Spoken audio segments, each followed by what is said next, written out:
साथ संगत जी, प्यार से कहना ध्यान निरंकार जी। सभी ने आज जो समागम की थीम और लोगो इसका जहां आनंद लिया कि किस प्रकार ये जो 3 शब्द थे कि हमारे जीवन में ये भक्ति और विश्वास जब हो तो आनंद तो अपने आप ही मिलता है। तो कैसे ये भक्ति की यात्रा भी अगर शुरू करनी है, जैसे अवतार वाणी में भी है कि हमने किस तरह अपने आप को इस प्रभु परमात्मा से मिलना है, और ये जो ज्ञान है उसके लिए लिखा है कि ये ज्ञान हमें मुक्ति मार्ग पाता है। और हमने ये एक सर्टेनिटी नहीं लेनी कि ज्ञान है तो मुक्ति भी है, वो बस रास्ते की बात है कि ये जो रब्दा ज्ञान इसने मुक्ति के रास्ते पे तो डाल दिया, पर इस रास्ते पे चलना ही होता है तो भक्तिमय जीवन ये होता है। और इसमें अगर हम नहीं चलें तो एक जो रास्ता है वो तो बता दिया गया, पर उस पे चलने ना चलने का ये जो जीवन काल हमारा है, इसमें हमारे ऊपर ही वो बात आती है कि ये हमने कैसे चुना रास्ता कि नहीं, या ब्रह्म ज्ञान प्राप्त करके भी उस रास्ते पे टिके कि नहीं। और अगर टिके हैं तो जरूर ये भक्ति जीवन में आएगी। और जैसे ये भक्ति करते चले जाते हैं, ये विश्वास और हमारा मजबूत होता चला जाता है। तो कैसे ये हमने अपने आप को पूरी तरह विश्वास जब कर लिया इस निराकार पे, फिर बहुत ही क्लैरिटी, बहुत ही कामनेस मन में आ जाती है। और फिर वही स्थिति इवॉल्व होके जो आनंद की बात आती है, फिर वो जो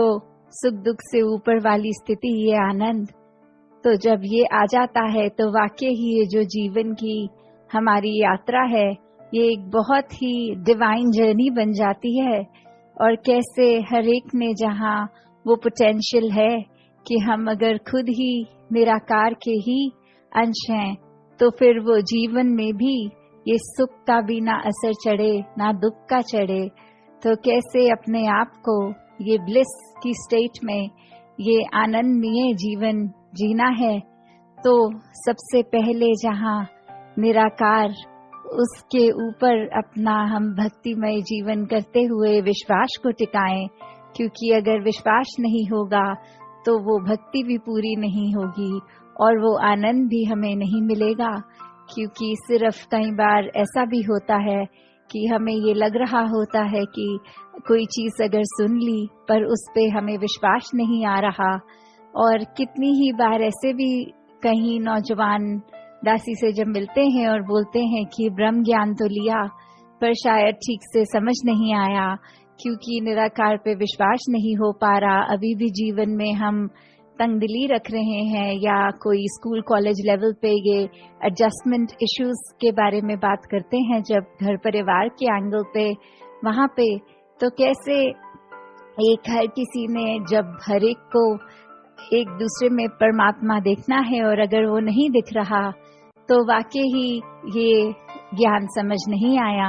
ये मन में नहीं टिका। तो कैसे ये दात है जो जितनी बार भी लें उतना बार में ही ज्यादा और क्लैरिटी भी मिलती है। तो कैसे अगर किसी के भी मन में ऐसी कोई बात की बचपन में तो ब्रह्म ज्ञान लिया या कभी नौजवानी की अवस्था में और वो ठीक से समझ नहीं आया, तो ये ब्रह्म ज्ञान फिर से लिया जाए ताकि अच्छे से ये निराकार क्या है इसकी समझ,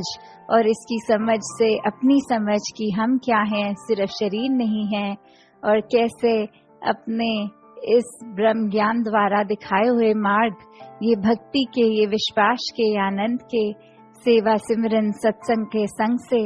इस निराकार के साथ हम पल पल जो अपना जीवन बिताएं, वो उस तरह जैसे एक अगर हमें अक्सर सबकॉन्शियसली भी बात होती है कि अगर कुछ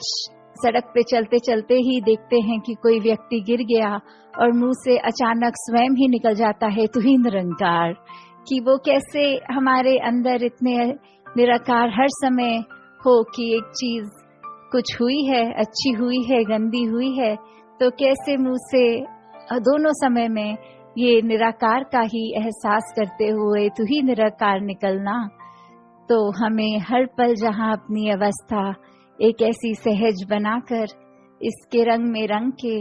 एक आनंदमय जीवन बिताते हुए, तो ऐसे जब जीवन चलता है तो वाकई ही फिर वो एक बहुत ही कंप्लीट जीवन होता है। वो चाहे उम्र के लिहाज से जिंदगी तो किसी को कुछ सालों की मिलती है और किसी और को कुछ सालों की, पर वो फैक्टर इतना फिर इम्पोर्टेंट नहीं रह जाता, क्योंकि जब आए हैं उद्देश्य से कि